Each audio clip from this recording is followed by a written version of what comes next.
was cool, but bitch, I'm fine with that. They know how to get me turned up. It was cool, but bitch, I had enough. I had to run it up. If I want it, I'ma get it, tell them add it up. Sneaky bitches stay up in my DM trying to grab her butt. I'm excited that we back. I'm excited that it was cool, but bitch, I had enough. I had to run it up. If I want it, I'ma get it, tell them add it up. Sneaky bitches stay up in my DM trying to grab her butt. Bitch, I run with killers, niggas, demons, they run fast as fuck.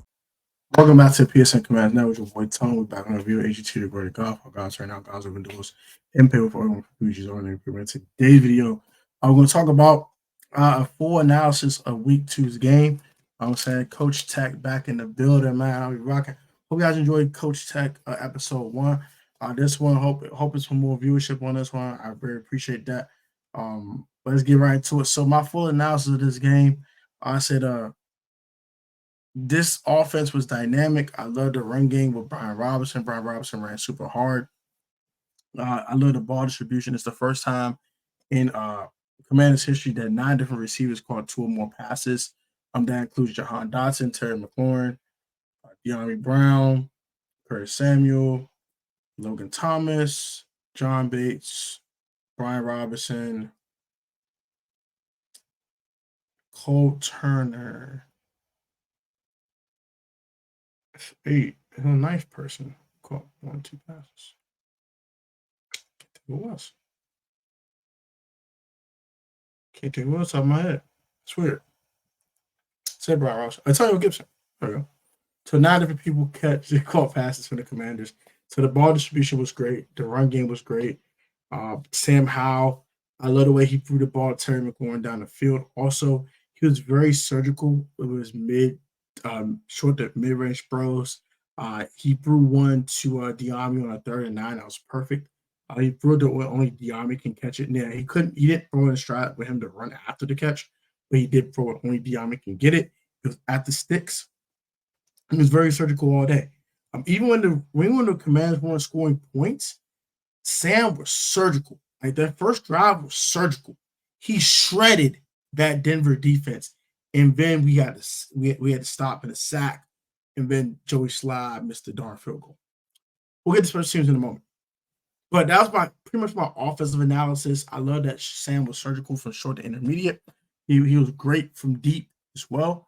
He put a touchdown to Terry McLaurin with another 20-yard pass to John Bates, which was an absolute beauty. So he was 2 for 2 for 61 yards on passes that were more than 20 yards or more.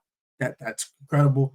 He was about 68, 69% completion percentage from passes that were from 0 to 15 yards. So he was very surgical in this game. I was very impressed with Sam Howell in this game. Shout out to Logan Thomas. Hope he does heal up soon. That was a very vicious hit from Kareem Jackson. I'm not condone that. That's not cool. That's very wrong. I don't like when people do that to people. That's just OD. Oh, more Chris Rodriguez at fullback. That's very interesting on the goal line. But Chris Rodriguez blocking one Brian Robinson. I like some fullback dives with Chris Rodriguez as well. And more in the rounds with one Curtis Samuel. Look into the defense. The defense was huge. Chase Young had himself a ball game. I know you guys. I know I've been attacking Chase. I'm gonna give him his credit. Give some kudos today. He played extremely well in the game on Sunday. 1.5 sacks. Could have easily had 3. Could have easily possibly had 4 sacks. He was really good in the game. Didn't see any technical play from Chase Young, but the explosion was there. And it's like he had a secondary rush move where he wasn't able to bull rush. He was able to do a rip move, like a slight little rip move to get off the offensive lineman. So it seemed like he is learning some moves and getting some versatility in his pass rushing repertoire. That's great to see. Montez Sweat was great. Also 1.5 sacks. He was incredibly great in this game as well. Also, Deron Payne was an animal. An animal, I tell you. Animal. He was in the backfield consistently, always being disruptive. He was knifing through double defenders. He was knifing through one defender like it was nothing. And that first play in the second half, when they go play action fake and he destroys that guard and gets to Russell Wilson, that's elite play. That's what we want to see from our defensive linemen. When Chase and Tez get to the quarterback at the same time, That is what I'm talking about. Elite defensive line play. That's what we're looking for from our D-line. 7 sacks, 10 TFLs. That's what I'm talking about from a defensive line standpoint. That is elite play.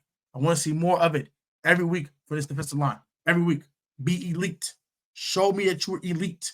Show me that you want to lead the league in sacks. Show me that you want to be one of the best defensive lines, if not the defensive line, in the National Football League. Show me that. And I love what I've seen from that defensive line. Linebacking position. I'm going to call out Cody Barton. Cody Barton stinks in coverage. He's absolutely awful. I need him to fix that or don't need to play. I want to see Khalil Hudson or Jabril Cox. I am tired of Cody Barton out here cannot cover a soul. At least Cole Holcomb can cover a soul.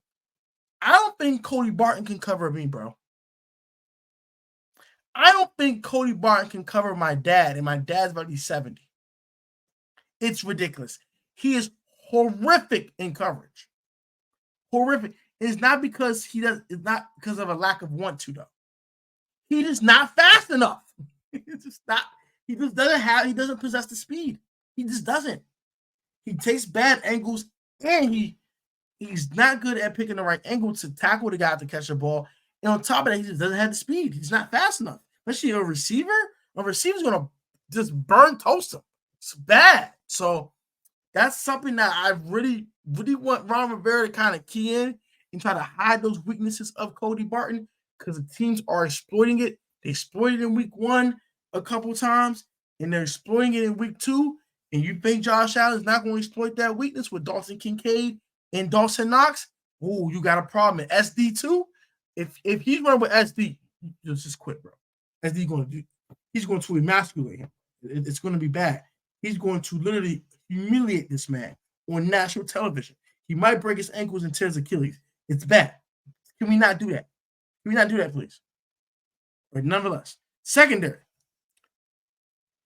Less Percy Butler, more Cameron Curl. Percy Butler was not good.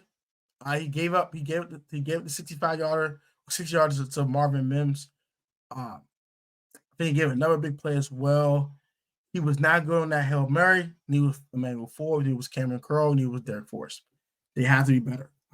Either more Derek Forrest and less Percy Butler, or more Cameron Curl, which I prefer than Percy Butler. But yeah, it got to be someone else beside Percy Butler back there. I'll take Derek Forrest back there. Derek Forrest did have 4 picks last year. So we do know he has the ball skills. So now he does struggle in coverage, which we saw last year as well with a Kittle touchdown and a couple of instances when you really struggle in coverage. But he's not the best cover guy in the world, but he's definitely a better free safety right now than one Percy Butler. Also, another thing I want to see more of is maybe, can we try Cameron Curl in the slot maybe? I'm very intrigued about that. If not, I'm fine with Fuller and St. Juice being outside and Forbes playing the slot as well. Forbes actually struggled in this game. He gave 50 yards to Marvin Mims. He gave another play to Cortland Sutton late in the game, which a lot of people say he was out of bounds, but nonetheless, you got to get that ball out of his hands. You got to find a way to get the ball out of his hands. If in the Hail Mary, he didn't help by patting the ball in the freaking air. So, but he did get his first interception. Shout out to Emmanuel Forbes. That's pretty good to see. Someone made the Forbes list, as Louis T would like to say. And I think my last thing I really want to talk about when it comes to the team is I love our screen game. I love when we are blitzing with Jamin Davis in the run game. And also what I like is our special teams play. Tress Way and Jeremy Reeves are great. They are great special teamers. They're some of the best special teamers in the league. I love what both of them bring to the table. Reeves is a great gunner, the best gunner, I think, in football. This dude is always at these returners' head top. It's ridiculous. One thing I have a problem with Cameron Cheeseman. Now, we were trying out other long snappers on Tuesday. I'm recording this video on Tuesday, and we decided to stick with Cam Cheeseman.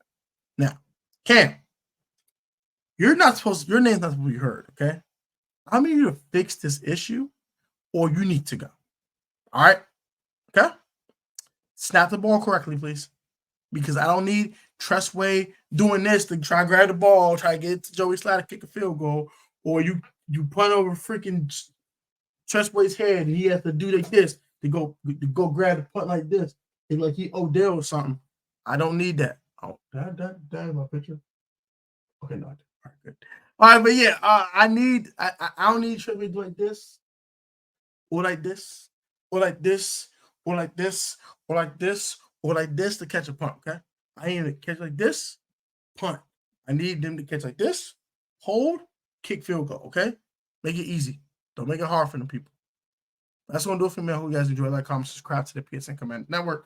Also, subscribe to the Tony channel down below. Trying to hit that 5 sub mark. Go hit that sub button. I very appreciate that. And one more thing for y'all. Please go follow us on Instagram and comment your thoughts on this video. This is Coach Tack. Put my coach hat. I'm gone for the day. I'm done now. I'm done with my analysis for today. What are your thoughts on this in-depth analysis? And would you like to see more when it comes to the analysis as I continue to do these throughout the weeks for the regular season? Until then,